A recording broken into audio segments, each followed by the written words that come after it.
우리 옆에 있는 분들 한번 격려하십니다. 우리 기도하는 바보가 됩시다. 예, 우리 기도할 제목들이 아주 세상이 자꾸 많아집니다. 내 기도는 둘째치고, 내 기도는 지금부터 2000년 전 1세기 초대교회 때 그 교인들 고민이 굉장히 많았습니다. 처음 예수를 믿었던 사람들은 주로 처음에는 유대인이었습니다. 유대인 기독교인들의 큰 고민이 뭡니까? 큰 고민은 다른 게 아닙니다. 이제 예수를 믿고 나니까 예수만 믿으면 구원받는다고 이렇게 가르치는데 자기들이 해결되지 않는 게 있습니다. 그럼 율법은? 성도 여러분들, 율법은 누가 주신 거죠? 하나님이 주시잖아요. 전 세계에 있는 어느 민족에도 주신 적이 없는 특별히 토라. 그럼 이것하고 예수 믿으면 구원받는다고는 무슨 관계가 있나? 이게 1세기 때, 지금은 다 정리가 됐죠. 근데 1세기 때는 이게 정리가 잘 안 됐습니다. 그러니까 유대인들 가운데도, 예수를 잘 믿는 사람들 가운데도 특별히 예루살렘을 중심으로 해서 무슨 그게 있습니까? 그렇지, 예수 잘 믿어야 되지. 그런데 할례는 받아야 되지. 이런 사람들이 이곳저곳에 포진하고 있었습니다. 할례만 잘 받을 뿐만 아니라 절기도 지켜야 되지, 그럴 뿐만 아니라 선하게도 살아야 되지, 하나님이 거기 감동해서 우리를 구원해 주시고, 이게 이렇게 조금씩 물려 있었습니다. 그런데 하나님께서 바울이라는 사람을 통해서 그런 문제들을 하나하나 해결해 나갑니다. 특별히 갈라디아라는 이 교회 지역, 이 지역에 있는 교회들에 바울이 복음을 잘 전했습니다. 다른 복음 없는 딱 예수 복음을 전했습니다. 그런데 들려오는 소문이 있습니다. 다른 복음을 접해 있는 거 있잖아요. 그 다른 복음이 뭡니까? 다른 복음이 우리 예수 더하기, 믿음 더하기, 다른 율법 이렇게 돼 있는 거 있잖아요. 할례 이렇게 돼 있잖아요. 그래서 사도 바울이 1장에서 뭐라 그랬습니까? 다른 복음은 없나니 다른 복음을 받아들이는 자는 어떻게 해요? 저주받을지어다. 이렇게까지 표현을 합니다. 그런데 거짓 선생들이 또 가르칩니다. 당신들에게 그 복음을 전해준 그 바울이라는 사람은 사도가 아니요, 이렇게 가르칩니다. 그렇게 가르치는 게 먹혀 들어가면 사도 바울이 했는 복음은 다 이렇게 다 무시가 되잖아요. 그래서 갈라디아서 1장이 뭐라 그랬습니까? 사람이 나 세운 것도 아니고, 사람으로 말미암은 것도 아니고, 사람으로부터 난 것도 아니고, 하나님과 예수 그리스도로 말미암아서 나는 사도가 되었다고, 이런 이야기를 하면서, 그러면 내가 전해준 복음은 무언가? 그럴 때 이렇게 설명합니다. 예수 그리스도의 무엇이라? 계시라. 그러니까 주님께서 나에게 가르쳐줬다. 그러면서 그 다음에 무슨 설명을 합니까? 내가 그것을 받고 난 뒤에 혈육과 의논하지 않았다. 나는 저 사막으로 들어가서 주님 앞에서 이게 무슨 뜻인지 주님이 나에게 가르쳐 주시는 것을 내가 받았다. 그리고는 사람의 것이 하나도 들어가지 않은 채로 14년 뒤에 내가 예루살렘에 나타났다. 그 2장 1절입니다. 한번 보실래요? 2장 1절. 14년 뒤에 내가 예루살렘에 나와서 예루살렘에서 공교회 앞에서 내가 받은 바 복음, 예수에 관한 것들을 이야기하고 사사로이 유명한 유력자들을 만나서 내 복음을 이야기했다. 그게 이제 2장 1절부터 쭉 이렇게 들어갑니다. 그러니까 복음에는 절대로 할례가 들어가거나 율법이 들어가거나 그래서는 안 된다는 겁니다. 그런데 1세기에 살았던 그 크리스찬들 고민은, 제가 그랬잖아요. 지금 율법대로 사는 것이 몸에 꽉 배어 있습니다. 그런데 예수를 믿고 있습니다. 근데 이게 지금 막 갈등을 일으키는 가운데서 11절부터 한번 보시면요, 기가 막힌 사건이 하나 있습니다. 그 사건이 뭡니까? 베드로 다 아시잖아요. 베드로면은 예수님의 수제자고 천국 열쇠를 주겠다 그랬던 주님이, 그리고 예수님 부활하고 난 뒤에 예루살렘에서 오순절 날 막 설교를 하고 전도를 하면서 구약을 재해석했던 사람이 베드로입니다. 근데 이 베드로가 그렇게 설교도 하고 그렇게 예수 믿어야 된다고만 했던 이 베드로가 11절부터 보시면 앞에 나옵니다. 갖고 계신 것도 성경책도 한번 보시면서요. 보시면 이렇게 되어 있습니다. 게바가, 이 베드로입니다. 안디옥에 이르렀을 때 이방교회입니다. 책망할 일이 있기로. 지금 누가 책망을 합니까? 사도 바울이 베드로를 책망한답니다. 사도 바울이 예수 믿는 이 복음을 받았을 때는 사람하고 의논 안 하고 이 사도들을 만나지 않았습니다. 그 다음에는 와서 사도들을 만났습니다. 그렇죠? 그리고 지금은 사도들이 잘못한 것을 어떻게 하죠? 막 꾸짖고 책망을 합니다. 무슨 뜻이에요? 나도 당신들보다 꿀리는 저급한 사도가 아니라는 겁니다. 그래서 책망을 하는데 왜 책망을 합니까? 이게 이제 잘 보셔야 돼. 1세기 때 예수 믿던 사람들의 고민이 이 베드로 속에 그냥 그대로 싹 들어가 있는 거 있잖아요. 게바가 안디옥에 있을 때에 책망할 일이 있기로 내가 저를 뭐 했습니까? 면책. 하나 물어볼게요. 면자가 한자로 무슨 면자 같아요? 틀려도 된다고 이럴 때는 우리끼리 있는데 뭐 얼굴 면자입니다. 그 얼굴 마주대고 책망을 했습니다. 쉬운 거예요, 어려운 거예요? 어렵습니다. 지금 예루살렘 교회의 지금 대표잖아요. 그런데 면전에서 막 책망을 했습니다. 무슨 책망을 했고 무슨 일이 있습니까? 12절. 야고보에서 온 어떤 이들이 이르기 전에, 그러니까 이제 어떤 야고보 예루살렘 교회에서 어떤 사람들이 파송돼서 옵니다. 이 교회에 뭐 때문에 오는지는 모르지만 그때 베드로가 먼저 이 교회에 와 있었습니다. 그리고는 이 이방인들하고 예배도 드리고 교제를 나누었습니다. 그러면서 뭐 했습니까? 게바가 이방인과 함께 어떻게 해요? 먹다가, 여기 함께 먹다가는 뜻은 한 번만 먹은 게 아니에요. 자주 먹었습니다. 그러니까 와서 이제 조금 계셨는 모양이죠. 그러니까 먹다가 야고보에서 온 어떤 사람들이 딱 왔습니다. 그러니까 저희가 오매, 그가 할례자들, 이 사람들 할례자들이잖아요. 야고보에게서 온 사람이 그가 할례자들을 두려워하여 어떻게 해요? 떠나 밥을 같이 먹다가요. 그동안 아유 베드로 사도님 아유 얼마나 고생이 많아요. 예수 믿는 거 힘들어요. 힘내셔야 합니다. 우리 기도 이렇게 하면서 밥도 먹고 교제를 하다가 야고보한테서 할례 받은 유대인들, 예수 믿는 유대인들이 왔습니다. 그러니까 베드로가 어떻게 합니까? 밥을 같이 먹다가 밥상을 물리는 거 있잖아요. 설금설금 눈치를 보면서 원문을 보면 싹 한 번에 물린 게 아니라 설금설금 눈치를 보면서 물린 그런 표현으로 되어 있습니다.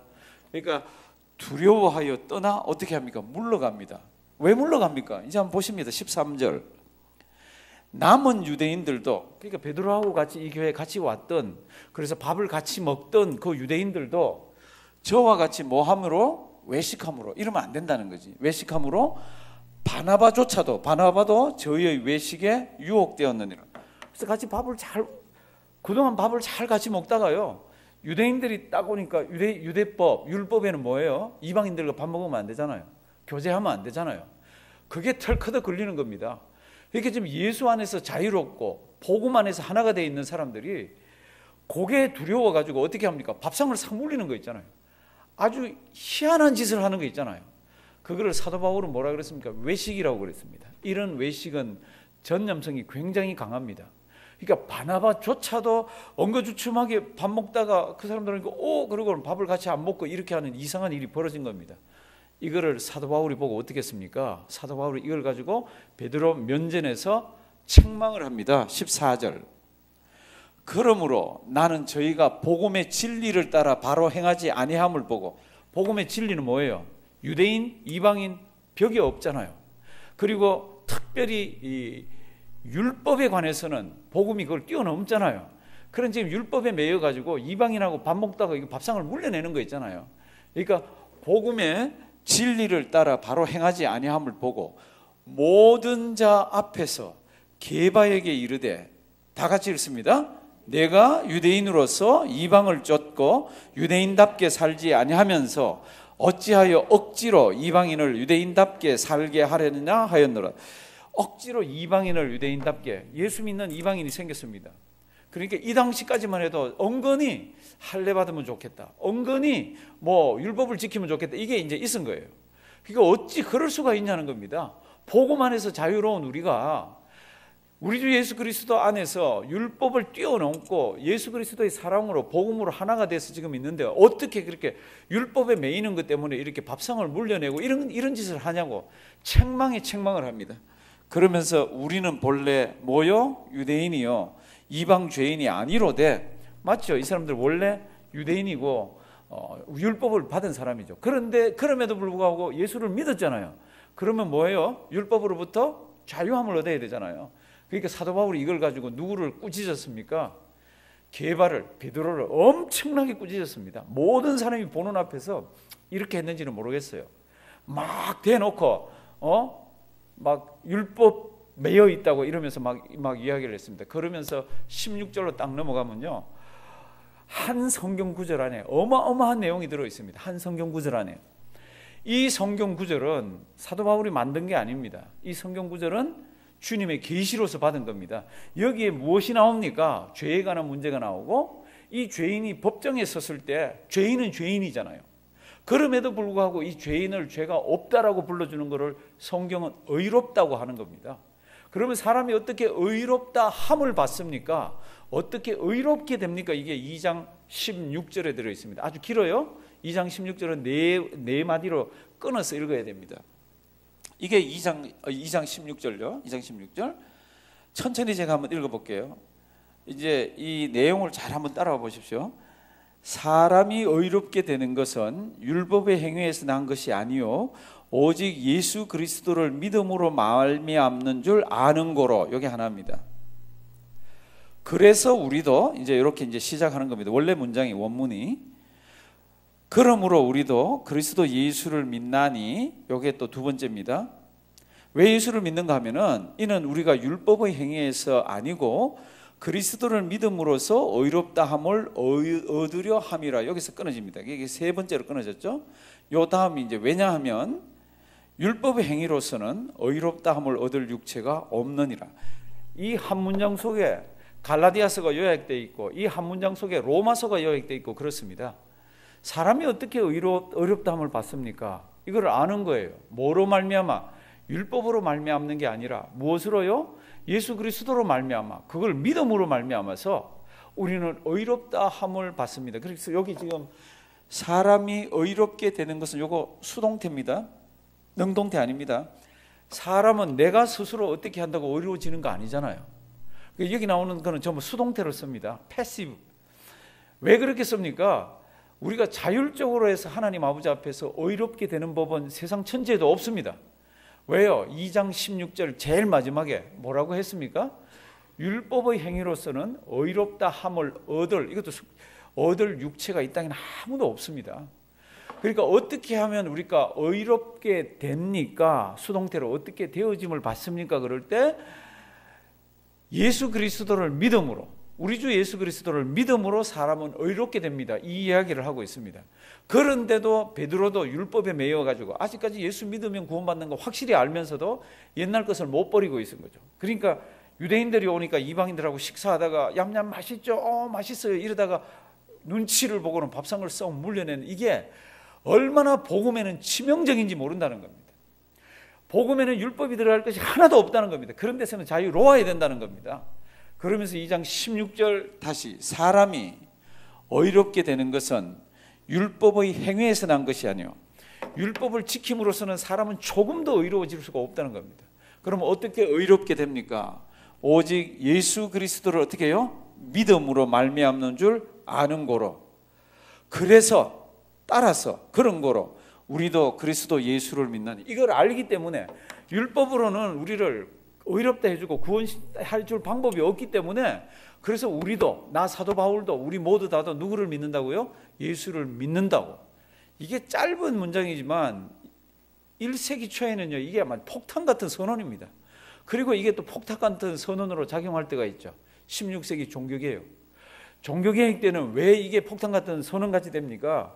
그 당시에는 로마 캐톨릭이 잡고 있었잖아요. 오직 믿음으로 아니에요. 입으로는 오직 믿음으로 그러면서 딱 걸쳐놓은 게 있습니다. 선행도 착한 행실도 그렇게 살아야 되고, 이게 딱 물려 있습니다. 종교개혁자들이 얼마나 화를 내는지 모릅니다. 어떻게 우리 선행이, 우리가 헌금이, 우리가 하는 이 행동이 하나님의 구원에 의롭게 하는 우리를 그렇게 만드는데 도와줄 수 있냐는 겁니다. 그건 하나도 도움이 되지 않는다는 겁니다. 무엇만, 예수 그리스도를 믿는 믿음만 우리를 의롭게 해줄 수 있다는 겁니다. 그러니까 중세시대 때 이런 말씀을 가지고 막 이렇게 외쳐댈 때요 얼마나 가톨릭이 싫어했는지 모릅니다. 아까 우리가 2장 11절 한번 11절, 12절, 13절 요거 봤잖아요. 로마 가톨릭에서는 이 부분에 대해서 얼마나 구차한 설명이 많이 달리는지 모릅니다. 왜냐하면 자기들 초대 교황이 누구예요? 베드로잖아요. 근데 베드로가 지금 뭐 하고 있죠? 여기 막 책망당하고 있잖아요. 가톨릭에서는 자기 교황 무호서를 이야기합니다. 우리 교황이 결정하거나 교황이 뭐 하면 오류가 있을 수가 없다고 이렇게 가르칩니다. 옛날부터. 지금은 조금 바뀌었을지 몰라요. 그러니까 이런 걸 보면 이걸 수정해야 되잖아요. 이게 자기들한테는 막 치명적이잖아요. 그래서 이걸 막 다르게 해석합니다. 여기 개반은 베드로가 아니고 뭐 이렇게 해석하는 것도 있고 뭐 하여튼하고 다르게 해석하기도 하고 막 그렇습니다. 그런데 사도 바울은 이렇게 얘기합니다. 베드로건 누구건 간에 하나님의 복음이 훼손되는 것은, 하나님의 복음은 예수 그리스도를 믿는 믿음이 그 센터에 있지 않습니까? 율법이 아니라 행위가 아니잖아요. 그러니까 그게 훼손될 때는 누구든지 책망을 하면서 아니라 그런 거 있잖아요. 그러면서 사람이 의롭게 되는 것은 율법의 행위에서 난 것이 아니요, 율법을 잘 지킴으로써 선하게 살면서 내가 행동으로 하나님을 감동시킴으로 구원받는 게 아니라는 겁니다. 의롭게 되는 게 아니라는 겁니다. 나는 더럽기도 하고 나는 성격이 모나기도 하고 이상하고 참 그럼에도 불구하고 예수 그리스도를 믿는 그 믿음 하나 보고 하나님께서는 우리를 의롭다 여겨줬다는 겁니다. 그것을 아는 고로 이렇게 돼 있죠, 그렇죠? 그것을 아는 고로 그러므로 우리도 누구를 믿습니까? 그리스도 예수를 믿나니. 그러므로 우리도 율법도 지키고 예수도 믿고가 아니라 그러므로 우리도 그리스도 예수를 믿나니. 왜 그러면 율법이 아닌가 할 때, 이는 우리가 율법의 행위에서 아니고 그리스도를 어떻게 해요? 믿음으로써 의롭다함을 얻으려 함이라. 왜 율법이 아니고 그리스도를 믿음으로서만 우리가 의롭다함을 얻으려 그럽니까? 그래서 마지막 꺼내 읽기가, 왜냐하면은 율법의 행위로서는 의롭다함을 얻을 육체가 어떻게 해요? 없느니라. 성경은 한 사람도 없다고 얘기합니다. 율법을 다 지킨 사람도 없고, 유대인들은 근데 자기들 자랑하는 거 있잖아요. 율법 우리밖에 받은 사람이 없고 우리같이 율법을 잘하는 사람이 없고, 그래서 다 예수를 믿는데 하나님이 율법을 주신 거지 율법을 지켜야지, 이렇게 막 나간 겁니다. 그러니까 갈라디아서가 쭉 가면서 지금 하는 얘기가, 율법을 다 지킬 육체도 없고 율법의 의로는 하나님 앞에 설 사람도 없고 율법의 행위로 하나님을 감동시킬 사람도 없고 오직 그리스도를 어떻게 해요? 믿음으로. 한번 따라 하십니다. 오직 믿음. 오직 믿음. 사랑하시는 성도 여러분들, 이게 이제 1세기 때 그 고민이 지금 성경책에 나와 있고, 이제 종교개혁 16세기 초에 종교개혁자들, 그러니까 15세기 말에 경건한 성경을 연구하는 사람들의 고민이 그 고민이었어요. 왜냐하면 사회 분위기가 믿음이 아니라도 이게 막 이렇게 있을 때, 지금은 어떤 것 같아요? 지금은 성도님들, 우리는 우리 교회라는 울타리 속에 있어가지고 우리 교인들 중에는 제 생각에 이렇게 율법도 지키며 선행도 해야 뭐 주님께 뭐 어떻게 구원받는 뭐 그런 분은 제가 없다라고 생각을 합니다. 근데 생각보다 요즘에 와서는 그것보다도 훨씬 더 못된 이야기를 하는 게 있잖아요. 다른 종교에도 뭐가 있다고요? 구원이 있다고. 그들이 부르는 하나님과 우리가 부르는 하나님은 명칭만 다를 뿐이지 똑같은 하나님이라고. 그리고 가는 길이 달라서 그렇지 목적지는 같다고 이렇게 외칩니다. 그런데 우리가 섬기는 하나님은 오는 길은 하나밖에 없다고 그럽니다. 누구를 통해서? 내가 곧 길이요 진리요, 예수 그리스도 외에는 글로 올 길이 없다라고 얘기를 합니다. 그러니까 지금 수많은 사람들이 동성애도 물려있고 WCC도 물려있고 다 물려있는 데서 어떤 작업을 하고 있습니까? 종교 간의 대화를 해야 온 인류는 재앙을 막을 수가 있다. 그 재앙은 이제껏 인류 역사를 보면은 종교 문제로 일어난 전쟁이 가장 큰 전쟁이었다. 그걸 막으려고 그러면 종교가 하나가 되고 평안해야 된다고 이렇게 이야기들을 하는데 그게 조금씩 먹혀 들어가요. 왜 먹혀 들어갑니까? 예수를 제대로 모르기 때문에. 이런 성경 구절 한 구절만 알아도요 절대로 타협할 수가 없잖아요.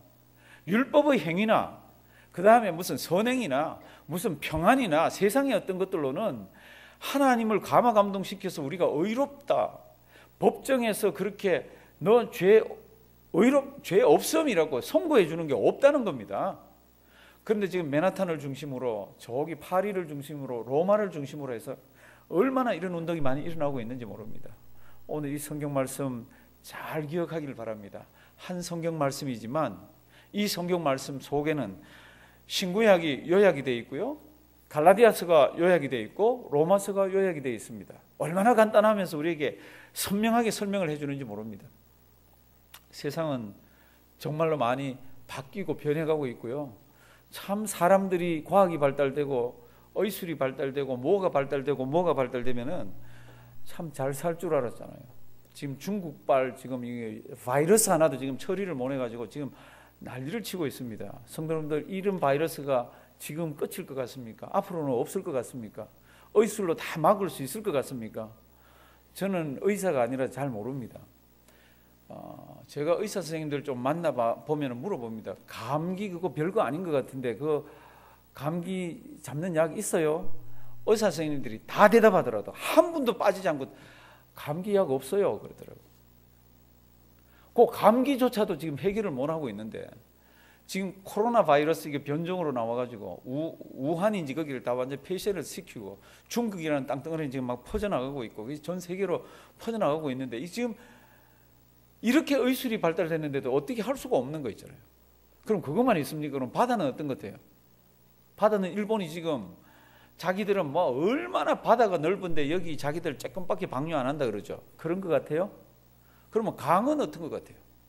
다 죽어가고 있습니다. 요한계시록을 가서 집에 한번 보십시오. 나팔을 불고 인을 떼고 대접을 쏟고 이럴 때에 강의 3분의 1이 바다의 3분의 1이 그리고 사람들이 막 죽어가는 것들이 막 나옵니다. 얼마나 지금 이게 큰지 뭐 저한테도 카톡이 막 오는데 요번에 이거 바이러스를 이겨낼 수 있는 방법 다 받으셨죠? 마늘 8쪽을 가지고 그것을 다 까가지고 잘 다져가지고 넣어가지고 그것도 컵도 그냥 컵이라 안 그랬더라고. 종이컵 8잔에다 물을 넣어가지고 그걸 잘잘 끓여가지고 하루에 2번씩 마시면 싹 낫는다고. 성도님들 그것도 한번 해보시면 되죠. 그런데 앞으로는 더 무서운 일이 많습니다. 14세기에 영국에 패스트가 들이닥쳤습니다. 그래서 런던 시민의 3분의 1이 죽었습니다. 3분의 1이 죽었는데 살아남은 사람들 역학조사를 하면서 이 사람들이 주로 뭐를 많이 먹었나 보니까 그 사람들 살아남은 사람들 대부분이 생강을 많이 먹은 거예요. 생강을. 그러니까 그 당시에 헨리 8세인가? 예, 헨리 8세가 영국 시장한테 명령을 내립니다. 생강을 먹으면은 그런 패스트에 좋으니까 생강 가지고 빵을 만들라고. 그러니까 우리말로 하면 생강빵, 영어로 하면 뭐예요? 진저브레드. 진저브레드 있죠? 그걸 만들어라 그래서 막 보급시키고 그랬습니다. 왜요? 참 흉흉한 세상에 살아남기 위해서. 지금요 흉흉한 세상 살아남기 위해서 이 방법 저 방법이 얼마나 많은지 모릅니다. 그런데 흉흉한 세상에 살아남을 수 있는 방법은 딱 하나밖에 없습니다. 하박국서를 딱 한번 펴보십시오. 하박국이 살았던 그 시대는 얼마나 흉흉했는지 모릅니다. 지금 외적이 지금 하나님의 백성을 쳐들어오려고 그래가지고 막 민심이 그리고 막 동요하고 있는 이때에 하박국이 하나님께 질문을 합니다. 하나님, 왜 저렇게 못된 놈들이 저렇게 나쁜 놈들은 잘 살고 우리 같은 사람들은 이렇게 기죽어 살고 이렇습니까? 하나님 좀 가르쳐 주십시오. 하나님이 가르쳐 주질 않습니다. 하박국 2장. 하나님이 나한테 그 가르쳐 주는지 안 가르쳐 주는지 내가 파수를 보는 성루에 올라가서 있겠다고. 그런데 하나님께서 가르쳐 주세요. 야, 지금부터 내가 하는 말은 너무너무 중요하니까 그 판에다가 적어라. 근데 판에다 적으면서 다른 사람들이 뛰어가면서도 읽을 만큼 그렇게 크게 적어라. 이렇게 하박국이 얘기를 하십니다.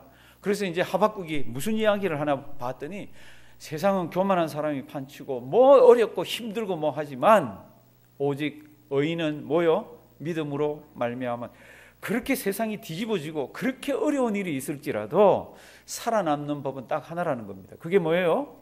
믿음으로. 오늘 같은 내용입니다. 그리고 오늘 우리가 사는 시대도 마찬가지입니다. 돈이 판을 치고요. 건강이라 그러면 껌뻑 죽고요. 세상에 좋은 것 같으면 쫓아다니고 막 이러면서 사는데 세상은 요한계시록이 이야기하는 대로 자꾸 몰려가고 있습니다. 그 속에서 누가 살아남습니까? 율법을 지키는 자가 아닙니다. 그 속에 어떤 사람이 살아남습니까? 행동이 선한 사람이 아닙니다.